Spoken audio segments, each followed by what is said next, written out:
오늘은 예배에 대한 사단의 타협안이라는 제목으로 말씀을 증거합니다.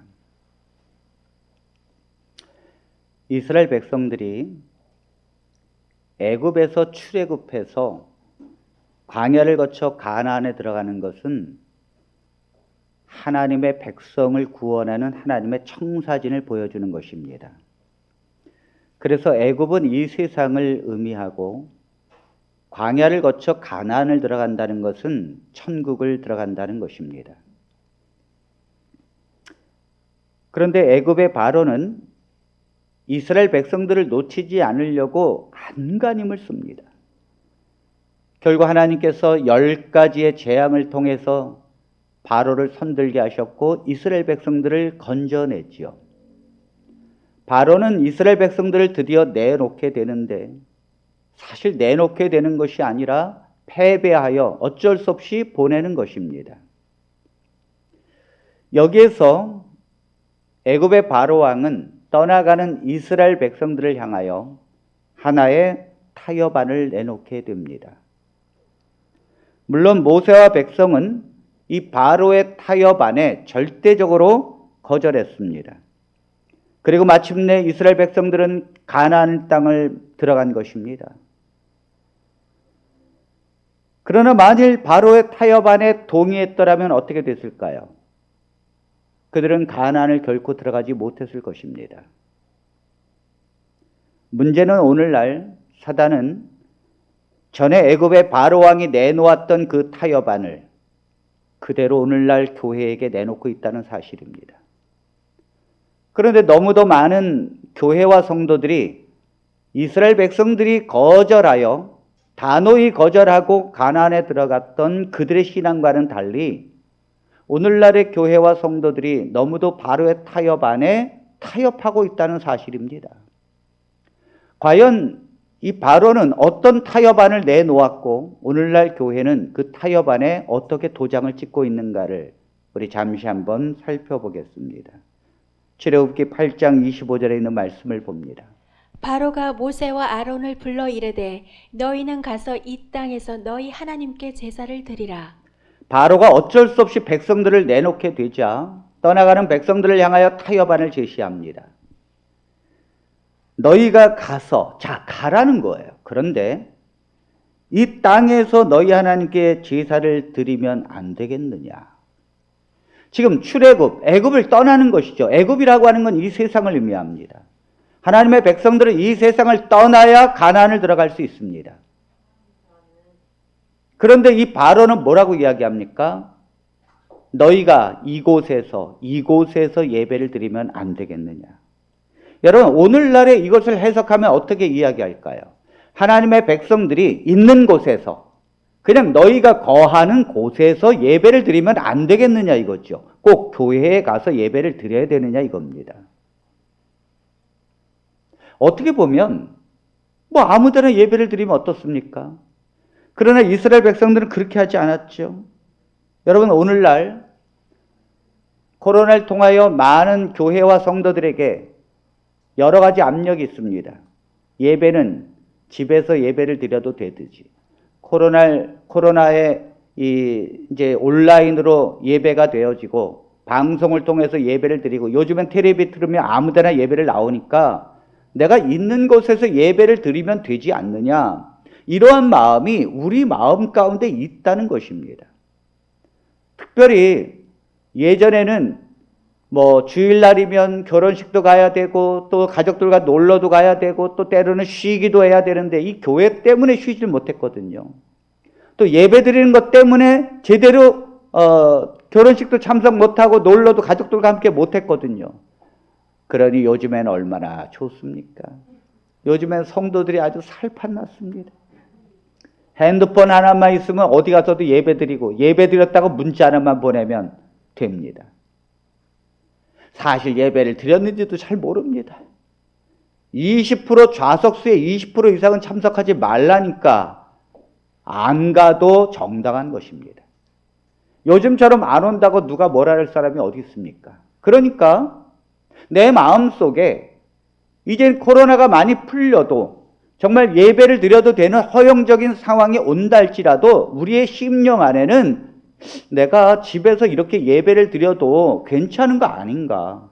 내가 핸드폰을 가지고 예배를 드리고 내가 있는 곳에서 하나님을 섬기면 되는 것이지 꼭 예전처럼 교회를 가야 되는가? 이런 마음이 왜 현대인에게 없겠습니까? 이것은 사단의 심령에서 오는 타협안이라는 거예요. 우린 이걸 알아야 합니다. 알아야 합니다. 여러분, 미래는 아주 온라인 예배가 거의 정상화처럼 될 것입니다. 코로나가 멈추어도 온라인 예배가 수없이 성행하게 될 것입니다.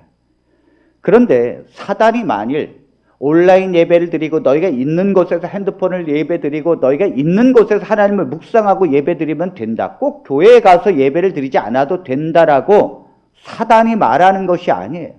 사단이 그렇게 말하면 사람들이 다 알아듣지요. 누구를 통해서 말하는가 하면 목사님들을 통하여 말합니다. 그러니까 성도들은 거기에 알아들을 수 없는 거예요. 목사님들을 통하여 말을 하기 때문에. 어떤 목사님들은 이렇게 말합니다. 잘 들어보십시오. 교회는 건물이 아닙니다. 당연합니다. 교회는 하나님의 불러냄을 받은 하나님의 성도, 백성을 교회라고 말합니다. 구약 시대나 성전에 가서 예배를 드렸고 성전에서 하나님의 임재가 나타났고 성전에서 하나님의 쉐키나의 영광이 드러났고 성전으로 모이는 것이지만 신약은 성전 중심이 아니라 하나님의 백성이 교회이기 때문에 하나님의 백성이 성전이기 때문에 교인이 있는 곳에 그들이 있는 곳이 예배고 그들이 있는 곳이 교회이기 때문에 내가 신령과 진정으로 어디든지 예배를 드리면 된다라는 말씀을 하십니다. 여기에는 거의 틀림이 없는 것처럼 맞는 것 같아요. 그러나 여기에 무서운 함정이 있습니다.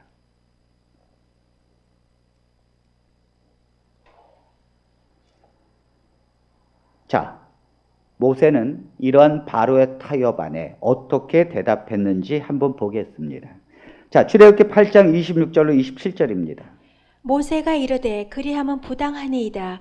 우리가 우리 하나님 여호와께 제사를 드리는 것은 애굽 사람이 싫어하는 바인즉 우리가 만일 애굽 사람의 목전에서 제사를 드리면 그들이 그것을 미워하여 우리를 돌로 치지 아니하리이까. 우리가 사흘 길쯤 광야로 들어가서 우리 하나님 여호와께 제사를 드리되 우리에게 명령하신 대로 하려 하나이다.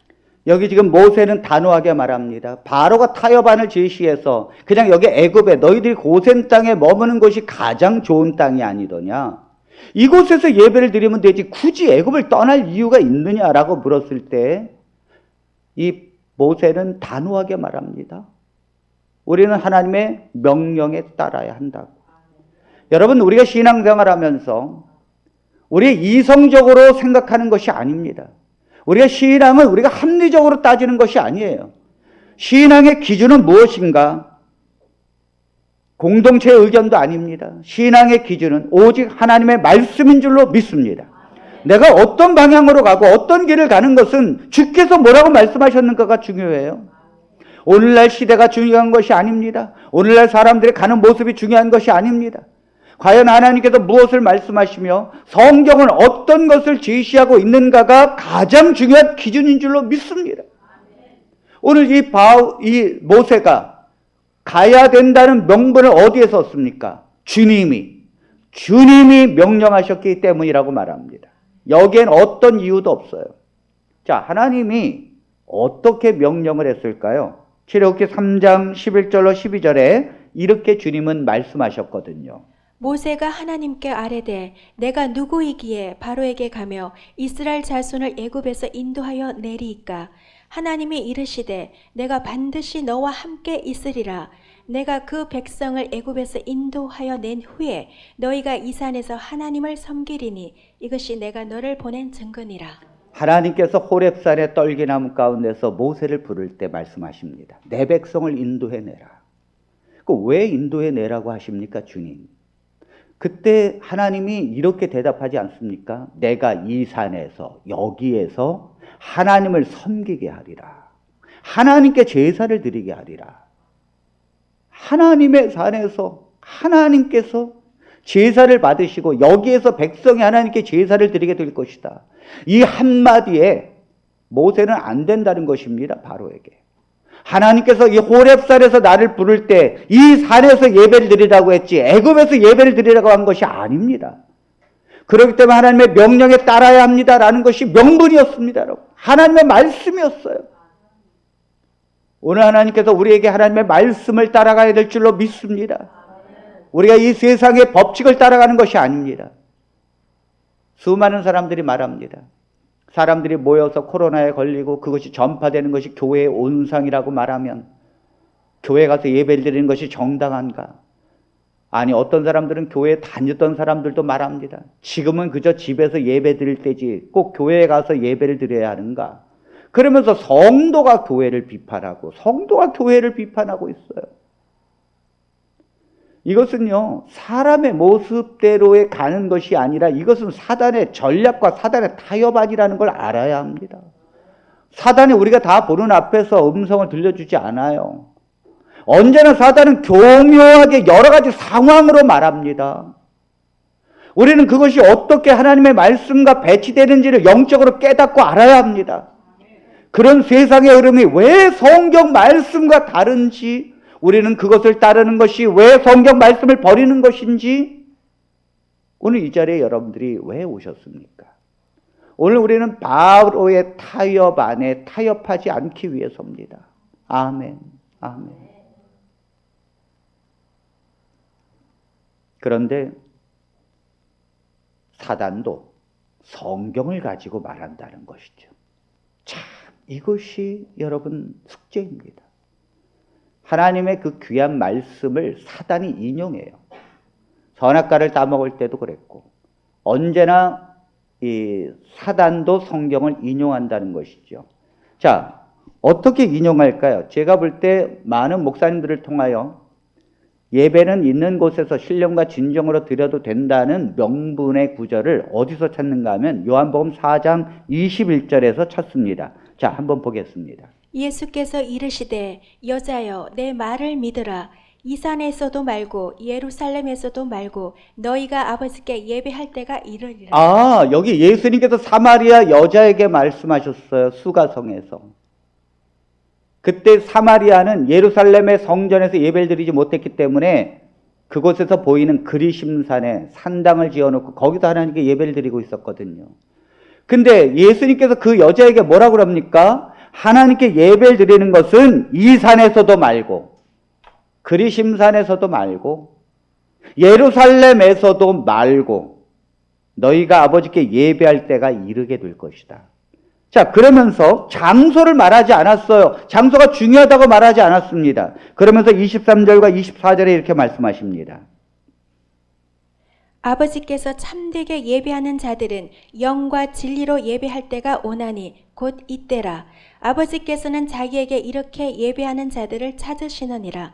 하나님은 영이시니 예배하는 자가 영과 진리로 예배할지니라. 여기 분명히 주님이 말씀하셨습니다. 아버지께 참되게 예배하는 자들은 영과 진리로 예배할 때가 오나니 곧 이때라. 예수님이 오신 이후부터는 신령과 진정으로 예배를 드리는 것이 중요하지 예루살렘 성전에서 예배를 드리는 것이 중요하지 않다라는 거지요. 그래서 많은 목사님들이 지금은 신약시대이기 때문에 영과 진리로 있는 곳에서 예배를 드리는 것이 중요하지 꼭 교회에 가서 예배를 드리는 것은 그렇게 중요하지 않습니다라고 설교합니다. 얼마나 명분이 좋습니까? 그러면서 말하기를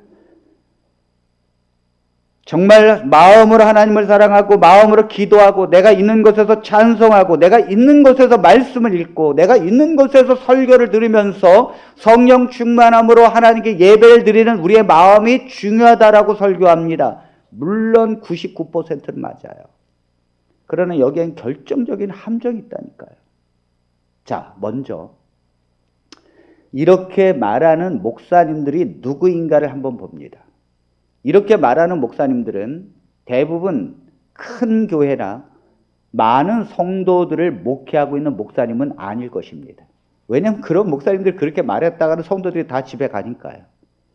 이렇게 말하고 있는 목사님들은 대부분의 성도가 없는 목사님들이에요. 요즘엔요, 유튜브 점령 시대입니다. 요즘에는 아무나 유튜브를 통해서 설교할 수 있고 또 말씀을 전할 수 있습니다. 그러다 보니까 유튜브 전쟁이에요.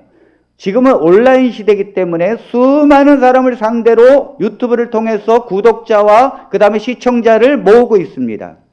또 어떻게 보면 거기에다가 광고료까지 주기 때문에 얼마나 좋은지 모릅니다. 그런데 예배를 꼭 교회에서 드릴 필요가 없다라고 말하는 사람들은 누구일까요? 그들은 유튜브를 통해서 자기의 말씀을 듣게 하기 위한 거예요. 그들은 유튜브를 통해서 수많은 구독자를 만들기 때문입니다. 그들은 유튜브를 통해서 수많은 사람이 듣게 해요. 교회는 없습니다. 교회가 있다 할지라도 교인들은 그저 몇십 명밖에 없어요. 그런데 구독자는 몇만 명입니다, 여러분. 당연히 그들은 교회에서 굳이 예배 드릴 필요가 없다라고 말하죠. 그렇게 말한다면은 거기에 있는 구독자들은 다 자기네 있는 교회로 가야 합니다. 여러분, 이것은요, 사단의 타협 아니에요. 성경은 그걸 말하는 것이 아닙니다. 성경은 영과 진리로 예배하는 것이 더 중요하다는 것이지 장소가 필요 없다는 말이 아니에요.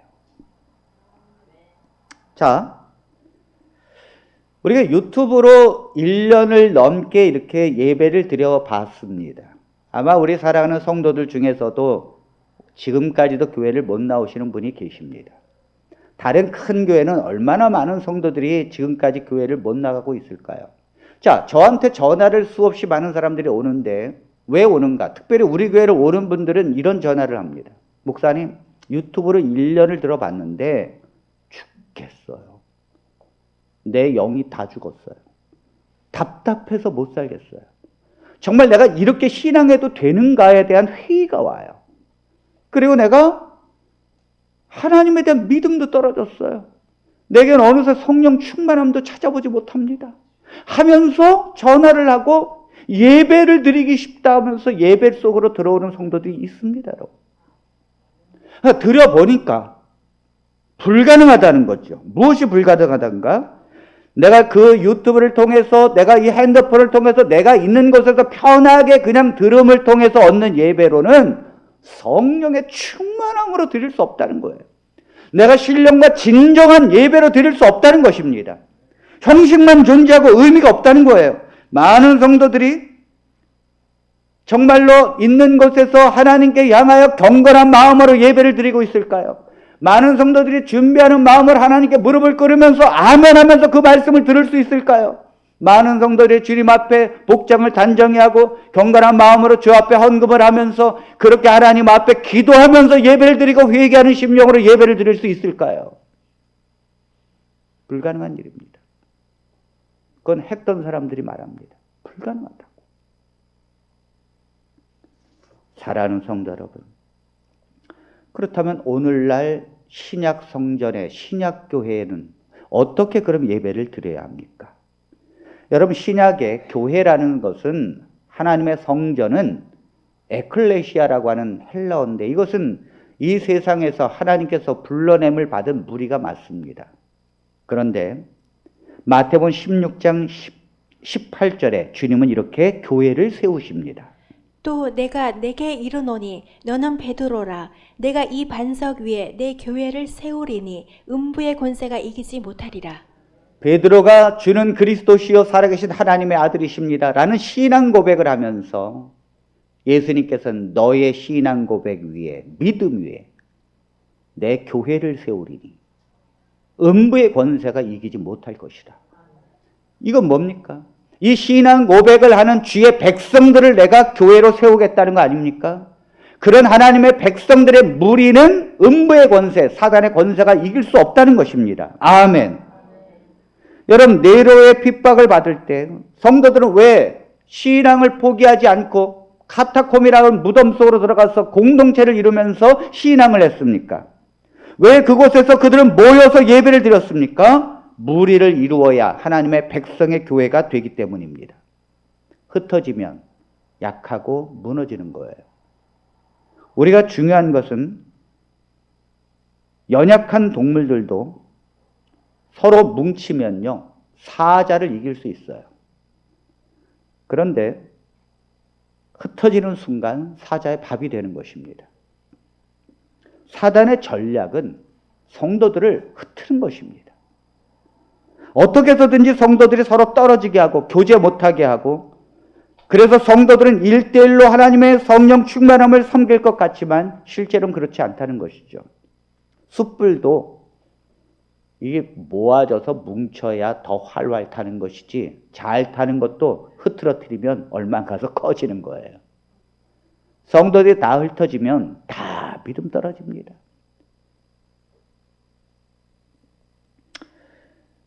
여러분, 하나님께서 우리에게 가르쳐주고자 하는 교훈이 있습니다. 자, 사도행전 2장 46절에 그 초대교인들은 어떻게 신앙했을까요? 날마다 마음을 같이하여 성전에 모이기를 힘쓰고 집에서 떡을 떼며 기쁨과 순전한 마음으로 음식을 먹고. 여러분, 이 초대교회도 성전에서 예배를 드리는 것을 모여서 힘썼다고 했습니다. 그들도 핍박이 있었고 그들도 나름대로 사는 것이 힘든 거였어요. 우리보다도 훨씬 일용직으로 먹고 하루하루를 살아야 합니다. 그런데도 성전에 모이기를 힘썼다고 했습니다. 아멘. 그들이 신령과 진정으로 예배 드리는 것을 모르기 때문에 그렇게 한 것이 아닙니다. 신령과 진정으로 예배를 드리는 마음이 더 중요하다는 걸 강조하는 것이지 모일 필요가 없다라고 말하는 것이 아니에요. 하나님의 백성들이 모여서 예배를 드리는데 신령과 진정으로 예배를 드리지 아니하고 형식적으로 예배를 드린다면 그것 또한 의미가 없는 것입니다. 내가 하나님을 사랑하는 마음으로 내 마음이 깨어지는 심령으로 주님께 예배를 드리지 않으면 어찌 그 예배가 하나님 앞에 간합되고 기쁠 수 있겠습니까? 당연히 신령한 마음으로, 성령 충만한 마음으로 진리이신 예수 그리스도를 향하여 오직 진리로 주님께 예배를 드리는 것이 중요한 줄로 믿습니다. 그렇다고 모이는 것이 중요하지 않다는 것이 아닙니다. 초대교회 성도들은 모이기를 힘썼다고 했습니다. 그런데 드디어 이단이 나타나기 시작합니다. 스데반 집사가 돌로 맞으면서 순교한 이후로 하나님의 백성인 제자라고 하는 사람들이 다 흩어져 버렸어요. 왜냐하면 스데반 집사를 돌로 죽이면서 수많은 핍박이 시작됐기 때문입니다. 유대인들의 핍박이 시작됐기 때문이에요. 그래서 하나님의 제자 이스라엘 백성들의 그 초대교회 성도들, 예수님을 주로 믿는 성도들은 다 흩어졌습니다. 안디옥으로, 갈라디아로, 고린도로, 로마로 다 흩어졌습니다. 핍박을 피하여 살기 위해서 흩어졌어요. 그러다 보니까 이런 사람들이 나타나기 시작했어요. 모이면 위험하니 흩어져서 신앙하는 것이 중요하다. 모이면 스데반처럼 죽을 수 있으니 어차피 핍박을 받아서 다 흩어졌으니 모이지 말고 혼자 있는 곳에서 신앙을 지켜라 라고 말했을 것입니다. 그러니까 사람들은 흩어져서 혼자 예배를 드리게 된 것이죠. 여러분, 바로의 타협안은 세상에서 언제나 존재했어요. 언제나 바로의 타협안은요, 그럴듯한 상황이기 때문에 그렇게 말하는 것입니다. 당연히 목숨을 부지하기 위해서 그들은 모이지 못했습니다. 그리고 그들은 흩어져야 된다고 말했습니다. 그래서 초대교회 성도들이 흩어져서 예배를 드리기 시작했어요. 그런데 우리와 똑같은 현상을 겪는 거죠. 성령이 어느 순간에 떨어지고 뜨거움이 사라지고 메마름이 있고 성도들은 어느 순간 사단한테 넘어가 버리고 믿음이 한순간에 떨어지는 것입니다. 그래서 주님은 일찍이 말씀하셨습니다. 히브리서 10장 25절의 말씀으로 이렇게 우리에게 말씀하십니다. 모이기를 패하는 어떤 사람들의 습관과 같이 하지 말고 오직 권하여 그날이 가까움을 볼수록 더욱 그리하자. 여러분, 모이기를 패하는 어떤 사람들의 습관과 같이 하지 말라는 거예요. 이 모이기를 패하는 것이 습관이 되어버렸다는 거죠.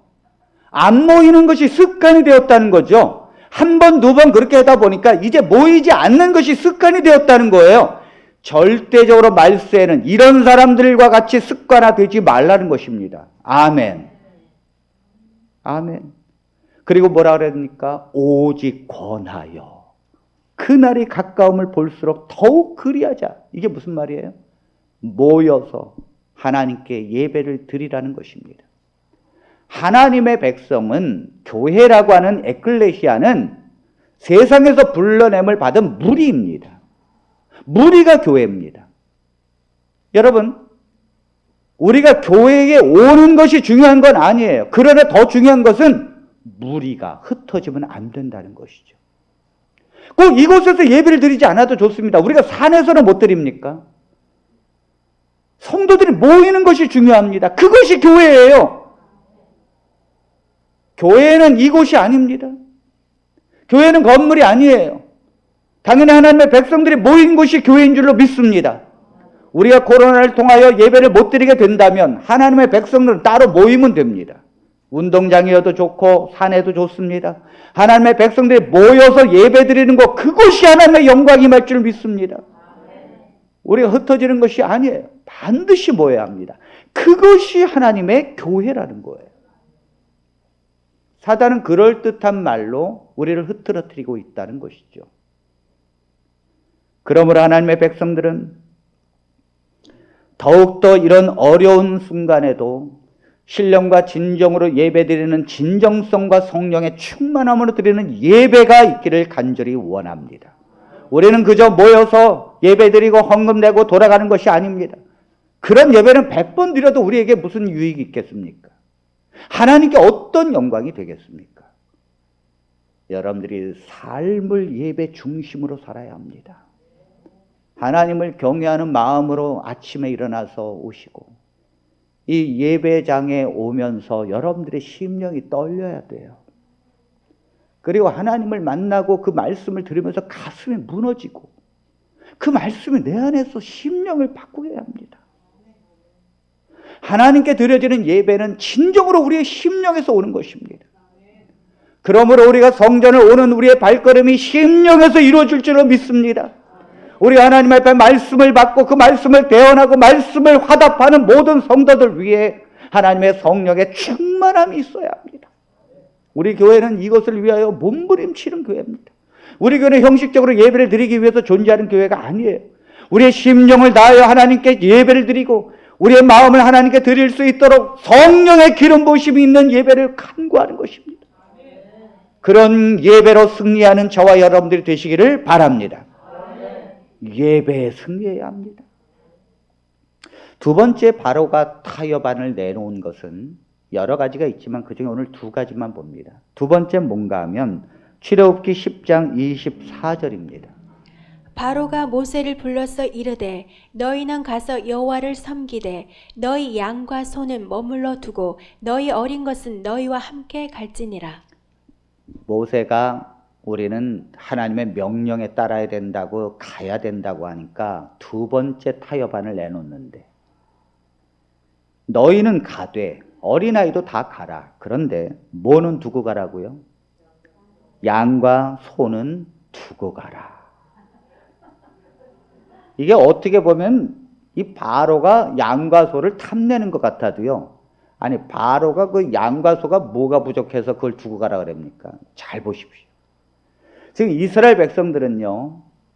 광야에 가서 예배를 드리는데 하나님의 산 앞에서 예배를 드리는데 무엇으로 예배를 드리는가? 양과 소로 예배를 드리는 거예요. 짐승의 목을 따서 그 피를 흘리게 되면 그것이 하나님 앞에 속죄가 된다는 것을 깨닫고 번제로 드리는 것입니다. 이스라엘 백성들이 애굽에서 나오게 된 것도 결정적으로 마지막 번째 재앙, 양을 잡아서 그 피를 바른 좌우 설주에 그 피를 바른 그 집안에 있는 장자만 살고 나머지는 다 죽는 거예요. 이스라엘 백성들이 구원을 받은 것은 바로 양의 피였습니다. 그것은 예수 그리스도의 보혈을 상징합니다. 여러분 지금 사단이 무엇을 말하고 있습니까? 너희가 가되 피는 가져가지 말라는 거죠. 피의 제사를 드리지 말라는 거죠.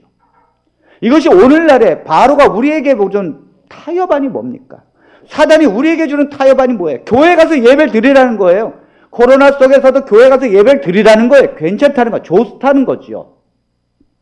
그러나 보혈의 피가 없는 예배를 드리라는 거예요. 여기에 많은 교회들이 넘어가고 있어요.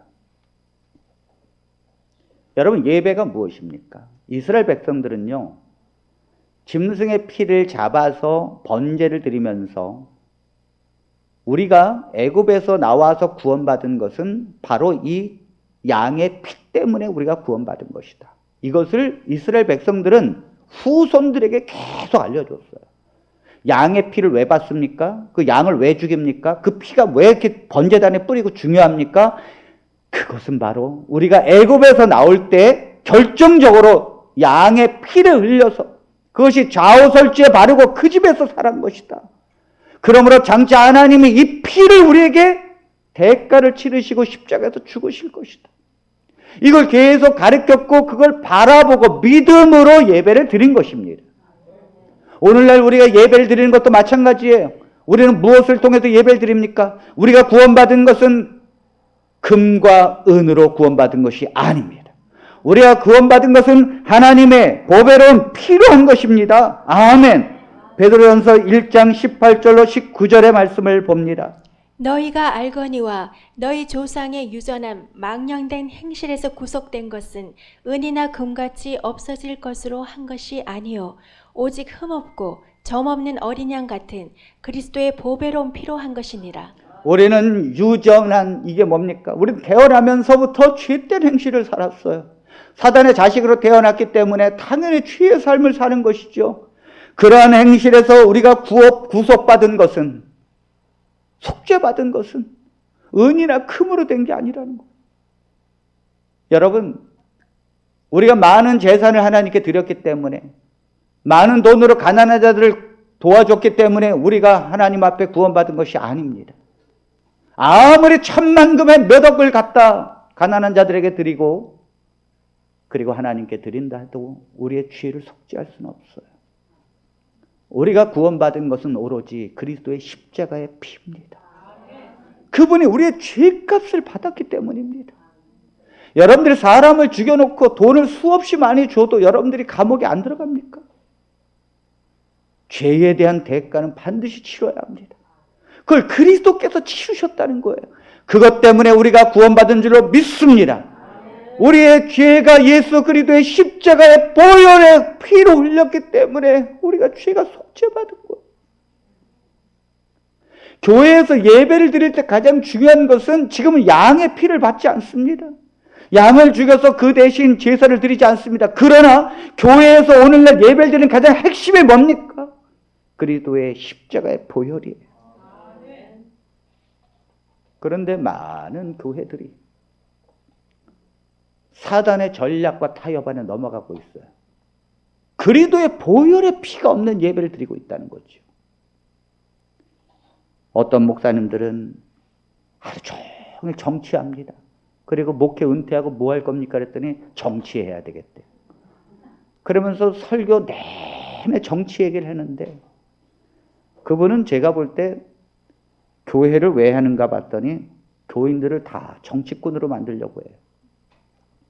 그 성도들은 끝나고 식사를 하는데 저희가 참 별교회를 다 다녀봤습니다.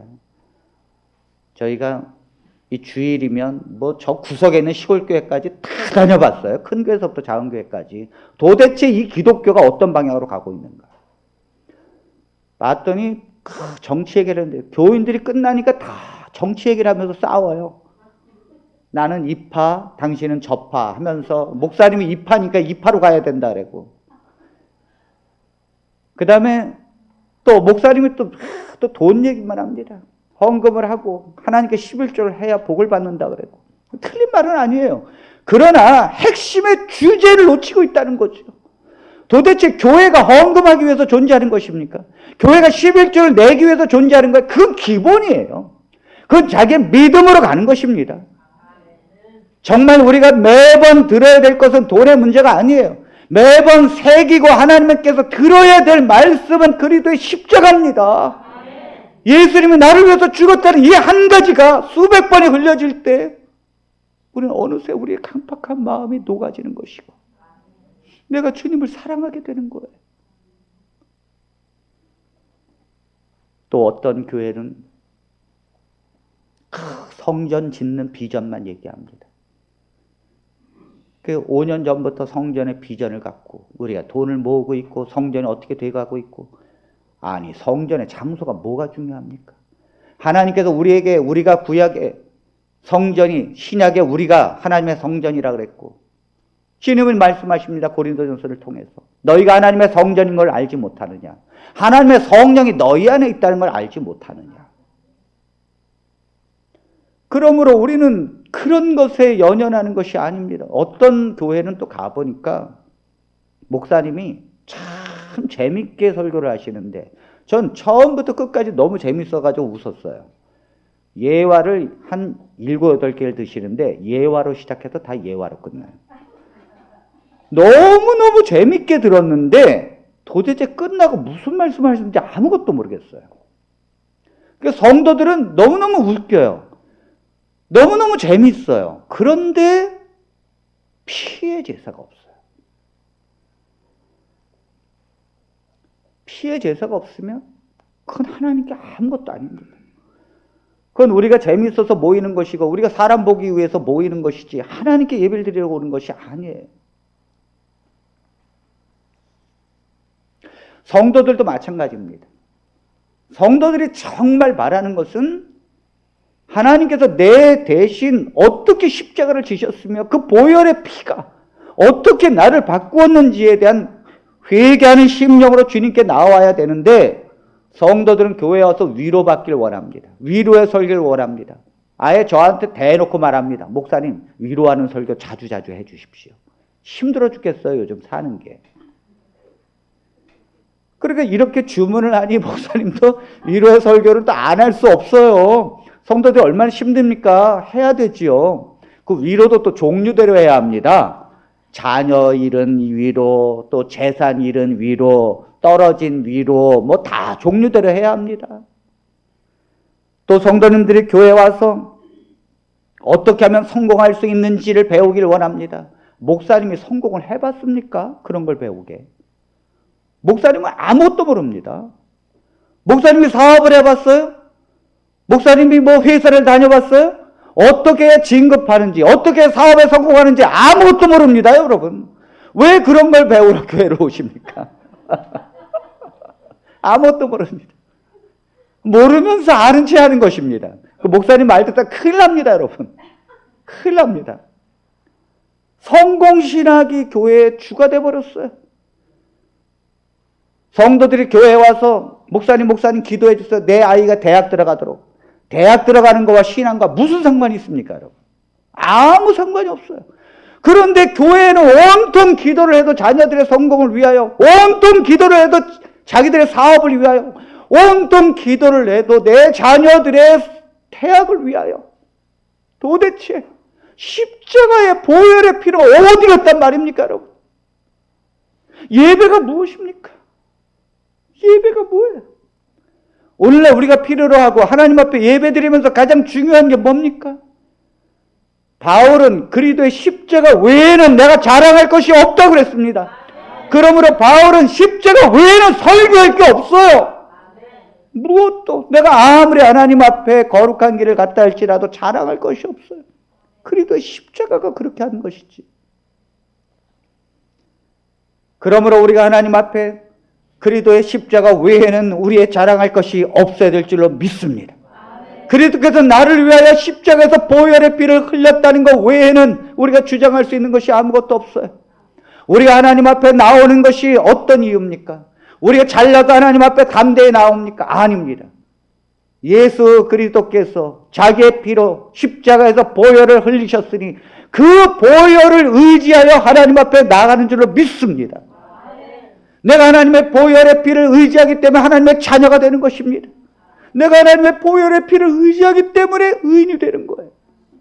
보혈의 피를 의지하기 때문에 불쌍히 여김을 받는 것입니다.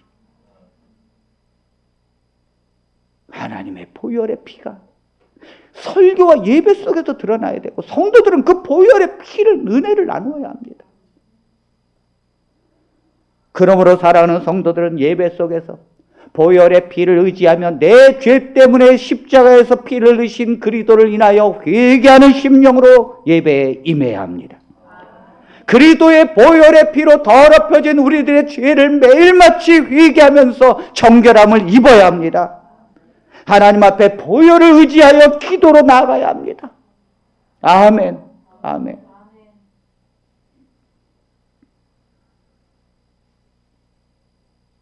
다이빙 선수가 있었습니다. 이 예화는 리스닝 포스트에 있는 예화 대백과 사전에 나오는 예화입니다. 이 다이빙을 가르치는 수영 코치는 언제나 수영장에 살면서 많은 사람들에게 다이빙을 가르쳐 주었습니다. 그 코치를 통해서 선수들이 나왔고 유명한 코치였습니다. 그런데 어느 날 한여름밤에 너무도 후적지근하고 너무도 더웠기 때문에 잠을 이루지 못하고 내가 다이빙을 해서 좀 시원하게 몸을 좀 녹여야겠다 생각하고 수영장 안으로 들어갔는데 그는 불을 켜진 않았어요. 왜냐하면 수영장 안을 너무도 훤히 잘 알고 있기 때문입니다. 늘 그곳에서 생활을 했기 때문에. 그는 자기가 늘 알고 있는 그 통로를 향하여 다이빙대에 올라갔는데 높이가 27m였어요. 그는 늘 위에서 그렇게 해왔고 늘 해는 방법을 가르쳐준 사람입니다. 그는 한여름밤에 다이빙을 하기 위하여 자기의 두 팔을 딱 벌렸는데 달빛이 창가에 비춰진 그 빛 때문에 자기의 팔을 벌린 형상이 자기 앞에 십자가로 보이는 것입니다. 그는 어렸을 때는 곧잘 부모님을 쫓아서 신앙을 하던 사람이었습니다. 그런데 어느 날 세상에서 살다 보니까 신앙을 잃어버렸어요. 교회를 잃어버렸습니다. 먹고 사는 것이 뭔지 이 사람을 신앙을 하지 못하게 했습니다. 그런데 팔 벌리고 달빛에 비춰진 그 십자가의 그림자를 보는 순간 어렸을 때에 들었던 십자가가 생각이 난 것입니다. 그리고 교회 가서 불렀던 그 십자가의 노래가 어렴풋이 생각이 나서 이 사람은 그 위에서 그 노래를 부르기 시작했어요. 만왕의 왕 내 주께서 왜 고초 당했나 이 벌레 같은 나 위에 그 보혈을 흘렸네. 십자가 십자가 내가 처음 볼 때에 나의 마음의 큰 고통 사라져. 오늘 믿고서 내 눈 밝았네. 참내 기쁨 영원하도다. 그는 잃어버렸던 십자가의 은혜가 생각났습니다. 하나님이 나를 위하여 십자가에서 죽었다는 것은 어렸을 때 들었고 어느 순간 허전한 그들의 마음 속에 십자가의 은혜가 들어오기 시작했어요. 그는 그곳에서 다이빙의 모든 것을 잃어버리고 그는 엎드려서 하나님께 기도했습니다. 하나님, 내 잃어버린 십자가의 은혜, 하나님이 나를 위해서 죽으신 그 십자가의 은혜를 내가 잊고 살았다고. 그는 회개하는 심령으로 하나님 앞에 기도합니다. 그리고 그는 다이빙을 하지 않고 계단으로 내려오기 시작합니다. 그리고 바닥에 도착했을 때 그는 깜짝 놀랐어요. 전날 저녁에 수행원이 말도 하지 않고 수영장 물을 다 빼놓은 것입니다. 십자가가 그 코치를 살린 것입니다. 그는 눈물로 회개하면서 하나님 앞에 절규합니다. 하나님, 나는 그동안 잃어버렸었는데, 난 예배를 잃어버렸고, 난 그리스도의 십자가를 까마득히 잊어버렸는데 어찌하여 내게 다시 그 십자가를 보여주셨나이까? 어찌하여 나에게 2000년 전에 죽으신 십자가의 은혜가 지금 또다시 나를 살리시라이까? 하면서 그는 하나님 앞에 절규했다는 것입니다. 사랑하는 성도 여러분, 오늘 주님께서 여러분들에게 하나님의 은혜와 십자가의 은혜가 넘치기를 바랍니다. 우리가 예배 속에서 힘들고 어렵지만은 여러분들 예배를 포기하지 마십시오. 하나님께 신령과 진정으로 예배를 드리는 그 예배 속에서 하나님의 무한한 은혜가 여러분들의 심령을 바꿀 것입니다. 그리고 하나님의 은혜와 성령의 충만함과 그리스도의 보혈의 피가 우리를 넉넉히 세상에서 이길 수 있는 힘을 줄 것이라 믿습니다. 우리가 예배 속에서 힘을 얻고 하나님 앞에 예배로 찬양하고 그 예배에 그리스도의 십자가의 속죄가 드러나는 귀한 저희 모두가 되기를 바라면서 말씀을 마칩니다.